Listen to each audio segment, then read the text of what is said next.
Morning students, क्या हाल है? ठीक है ना।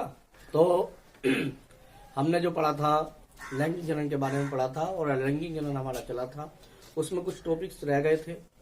तो बीजाणु जनन पढ़ाया गया था। बीजाणु जनन की दो विधियां बताई थी, चल बीजाणु द्वारा और अचल बीजाणु द्वारा। इसे सही प्रकार से समझना है और प्यारे बच्चों ध्यान रखो, हमें सही प्रकार से उतारना है, लिखना है, सही है ना, और उसको रिवाइज करना है बार बार, सही है ना। तो स्टार्ट करते हैं। आज नंबर 1 विधि थी चल बीजाणु द्वारा।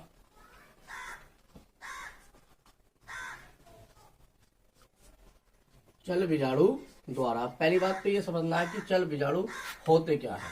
तो ये कुछ शैवाल होते हैं, जैसे ये क्लाइडोमाइडोमोनास एक शैवाल है और इसमें इस प्रकार से बीजाणु भरे हुए होते हैं, जिसमें ये पाया जाता है, इसको इंग्लिश में बोलते हैं सीलिया, यानी कि कसाभिका, यानी कि फ्लाजिलम पाया जाता है। और इसकी वजह से ये गति करते हैं, इसलिए इनको बोलते हैं चल बीजाणु। अब बात ये आती है कि चल बीजाणु जो होते हैं खाली यूलोथ्रिक्स में भी ये पाया जाता है। काय में? यूलोथ्रिक्स में भी पाया जाता है और कैलेमाइडोमोनास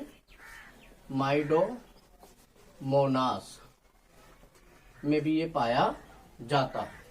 तो चल बीजाणु में क्या होता है? बीजाणुओं में कसाभिका पाई जाती है और कसाभिका के द्वारा जो बीजाणु होते हैं उसमें गति होती है, जिसके कारण इनको क्या बोलते हैं? चल बीजाणु कहते हैं।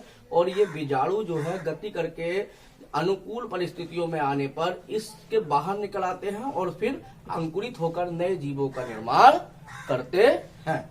तो नंबर 1 हमारा हो गया चल बीजाणु द्वारा। अब दूसरा आता है नंबर 2। मैं क्या? तो दूसरी बच्चों विधि है अचल बीजाणु द्वारा। अचल बीजाणु में क्या होता है? इस प्रकार की कसाभिका नहीं पाई जाती और कसाभिका ना होने के कारण ये बीजाणु जो होते हैं गति नहीं कर पाते। ये इस प्रकार से एक, जैसे ये बन गया सवाल, अब इसके अंदर ये बीजाणु भरे होते हैं, इसमें क्या होती है?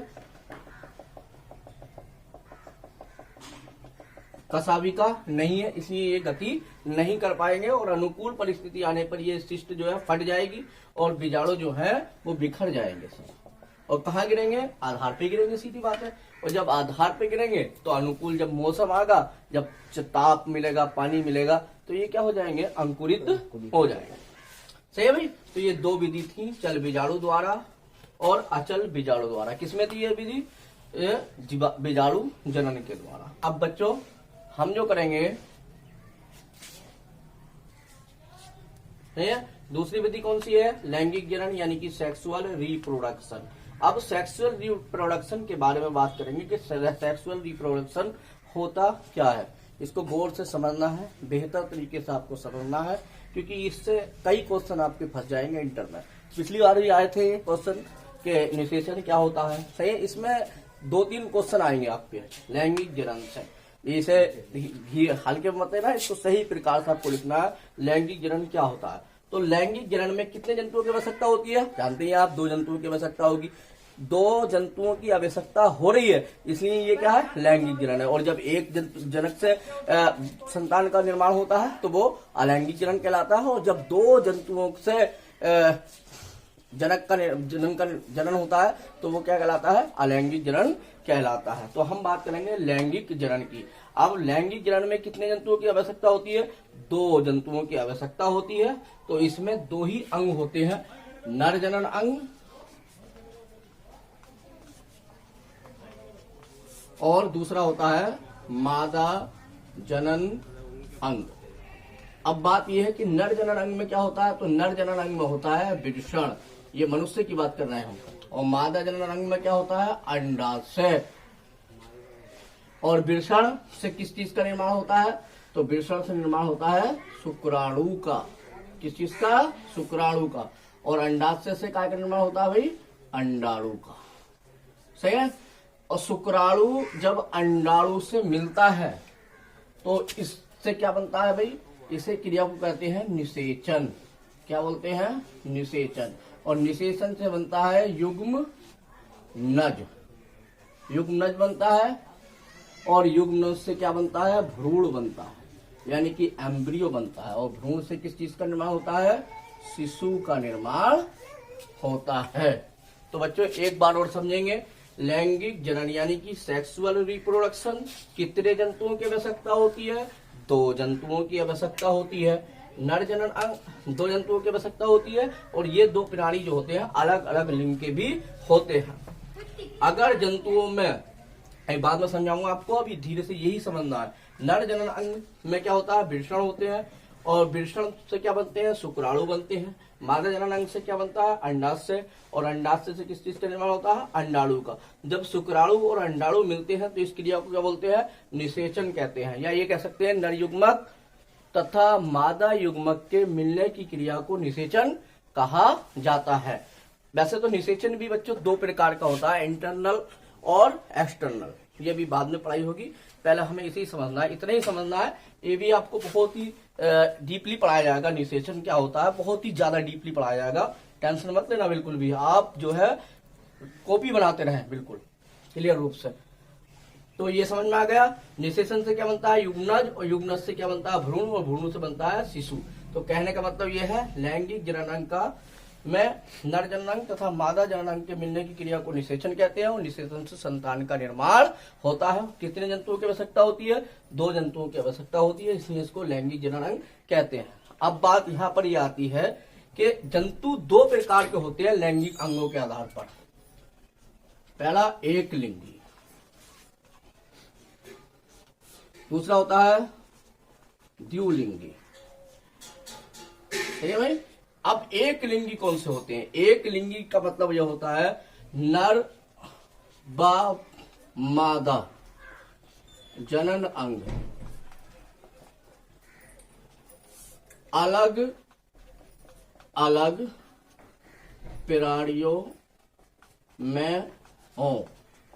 सही है भाई। जब नर और मादा जनन अंग अलग अलग प्राणियों में हो तो वो जंतु कहलाते हैं एक लिंगी। जैसे कि मनुष्य, जैसे कि घोड़ा, जैसे कि गाय, सब में क्या होते हैं, नर और मादा जनन अंग अलग अलग प्रकार के होते हैं, इसलिए इनको एक लिंगी कहा जाता है, अर्थात नर और मादा कहा जाता है। ये दूसरी बात होता है द्विलिंगी।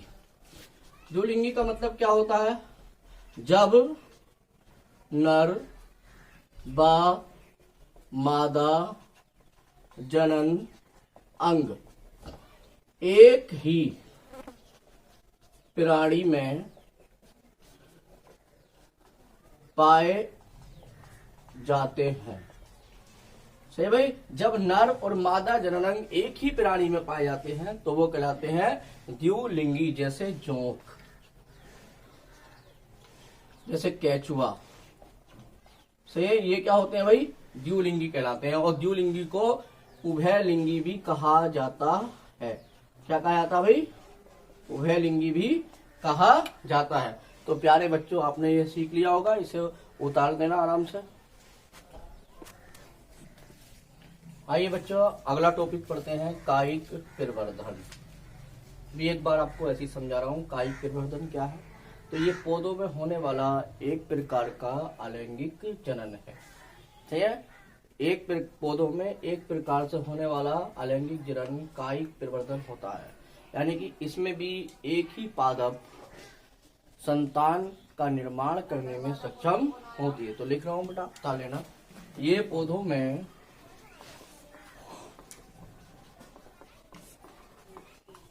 होने वाला, ये पौधों में होने वाला अलैंगिक जनन है। ये पौधों में होने वाला अलैंगिक जनन है, अर्थात एक पादप जनक संतान उत्पन्न करता है। देखिए, कायिक प्रवर्धन की ये डेफिनेशन है कि ये पौधों में होने वाला अलैंगिक जनन है, अर्थात एक पादप जनक संतान उत्पन्न करने में सामर्थ्य है। सही है, एक ही पादप जनक जो है तमाम प्रकार की संतानें उत्पन्न कर लेता है। अब बात आती है कायिक प्रवर्धन। कायिक प्रवर्धन। तो बच्चों कायिक प्रवर्धन जो होता है वो दो प्रकार का होता है, प्राकृतिक और दूसरा होता है कृत्रिम। सही है, प्राकृतिक मतलब नेचुरल और दूसरा कृत्रिम। तो कायिक प्रवर्धन कितने प्रकार का होता है? दो प्रकार का होता है, नंबर 1 प्राकृतिक और नंबर 2 कृत्रिम। प्राकृतिक भी कई प्रकार का होता है, यानी कि प्राकृतिक कायिक जनन की अनेक विधियां होती हैं। जैसे इसकी कई विधियां हैं, जड़ द्वारा, तने द्वारा, पत्तियों द्वारा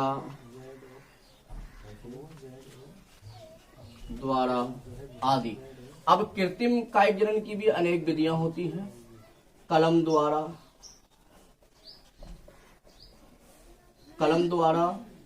सही है भाई, दाब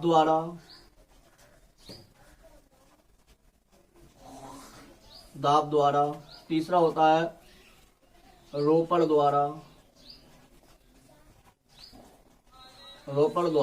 तो बच्चों ये उतार लेना आपको, कितनी विधि है? 2 विधि है कायिक परिवर्तन की। कितनी? 2 प्रकार का कायिक परिवर्तन होता है, नंबर 1 प्राकृतिक और नंबर 2 कृत्रिम। कायिक प्राकृतिक जड़ों द्वारा होता है, तने द्वारा होता है, पत्तियों द्वारा होता है, और कृत्रिम कलम द्वारा, दाब द्वारा और रोपण द्वारा होता है। तो बच्चों इसे सही उतारना। और दूसरी बात यह है कि कल से हम एक नए बोर्ड का इंतजाम कर रहे हैं। जैसे कि आप जानते हैं, ऐसे में लॉकडाउन में कोई सामान तो मिल नहीं रहा है, तो ऐसे ही ये बोर्ड ही लगा लिया था आपको पढ़ाने के लिए। आपसे मोहब्बत इतनी है, क्या करें, मोहब्बत की वजह से आपकी ये पढ़ा रहे हैं हम, सही है ना।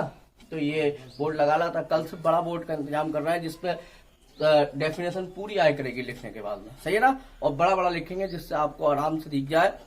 तो ये हम देखो, हम अब इतनी मेहनत कर रहे हैं वीडियो की, तो आपका भी थोड़ा कर्तव्य बनता है कि आप लाइक और शेयर जरूर कर दें, सही है, जिससे कि कम से कम तुम्हारे सर की थोड़ा नाम हो जाए। और क्या है, इसे उतार लो, ये पढ़ाएंगे। तो बच्चों स्टार्ट, प्राकृतिक कायिक प्रवर्धन।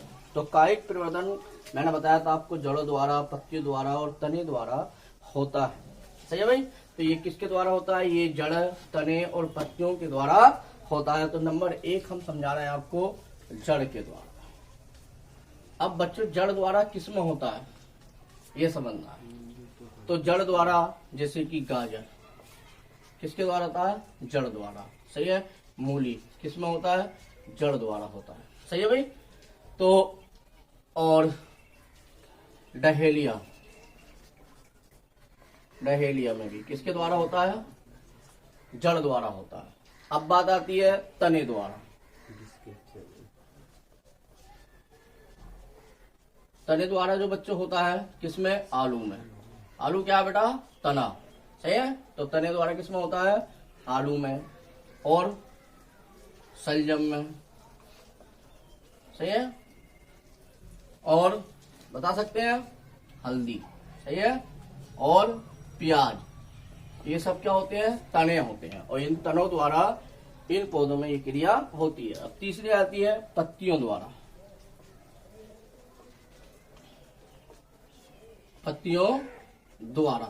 तो बच्चों पत्तियों द्वारा जो होता है ये कुछ ही पौधों में होता है, क्योंकि जिन पौधों में ना जड़ के द्वारा जनन हो सकता है, ना पत्तियों द्वारा हो सकता है, ना जड़ों द्वारा हो सकता है, ना बीजों के द्वारा हो सकता है, तो उनमें कुदरत के हिसाब से क्या है? पत्तियों के द्वारा जनन कर दिया। क्योंकि कुदरत तो बहुत बड़ी चीज है भाई, काई से भी पैदा कर सकती है, पत्थर से पैदा कर सकती है, तो पत्ती है फिर भी, है ना।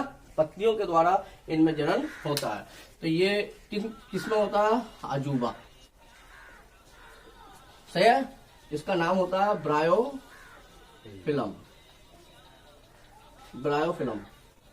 ब्रायोफिलम में ये होता है, इसमें पत्तियों द्वारा।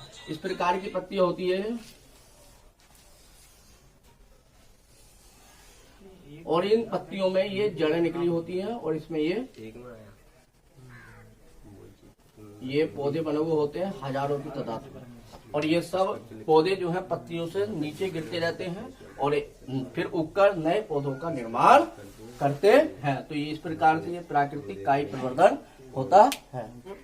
और ये मास्टर आबिद की आज हमने जो है साहब ऑनलाइन जो क्लास देखी, बहुत ही अच्छा लगा। और हमें ऐसा महसूस होता है कि भाई जितनी मेहनत ये कर रहे हैं और जिस हिसाब से कर रहे हैं बच्चों, आप भी क्या कहते हैं मेहनत करिए, और जो पढ़ाया जा रहा है ऑनलाइन क्लासें चल रही हैं, इसको बहुत ध्यान से अपने कॉपी में नोट करिए, क्योंकि समय जो है रुकता नहीं है, हमेशा समय जो है निरंतर चलता रहता है। वक्त का कोई पता नहीं कब क्या हो।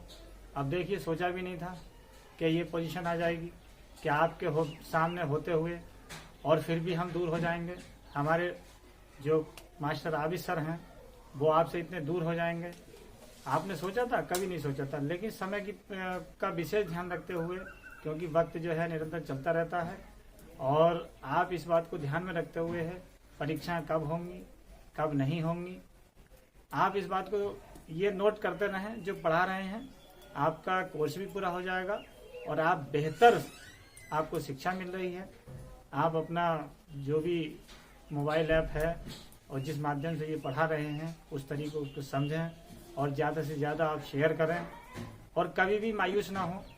भले ही चाहे क्या कहते हैं सामने क्लास नहीं चल रही है, लेकिन आपको पढ़ाई तो बराबर मिल रही है और तरीका भी मिल रहा है।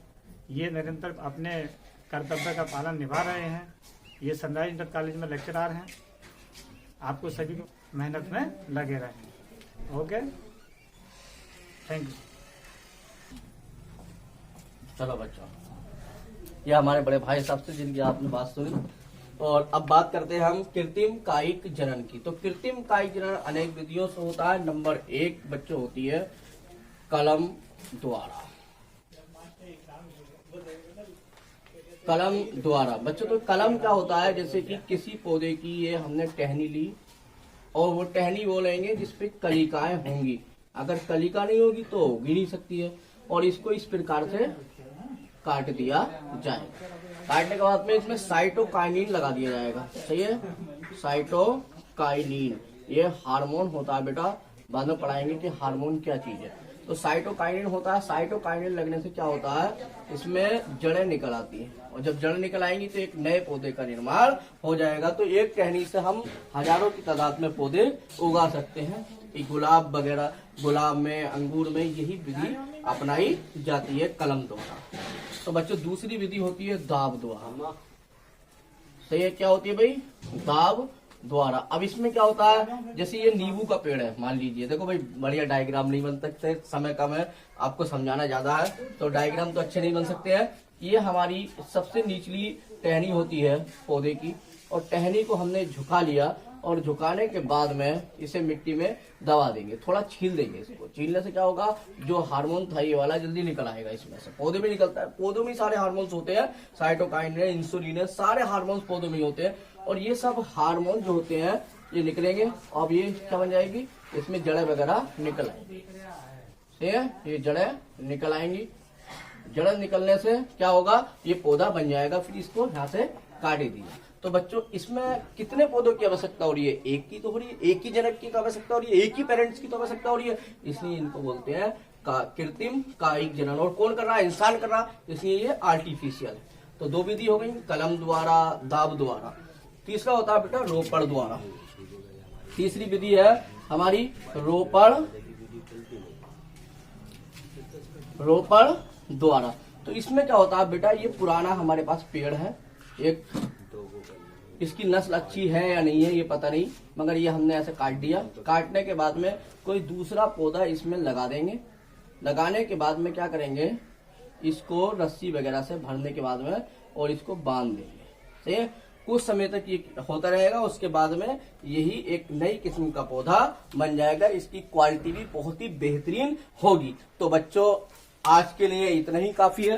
कल हम आपको सुबह मिलेंगे। सही है, और 2 वीडियो के साथ में कल को मिलेंगे। आपको कल 2 वीडियो दी जाएगी, क्योंकि एक वीडियो से आपका कोर्स होने वाला नहीं है। हमें ये देखना है कि जल्दी से जल्दी कोर्स करना है। सही है ना। धन्यवाद आज के लिए।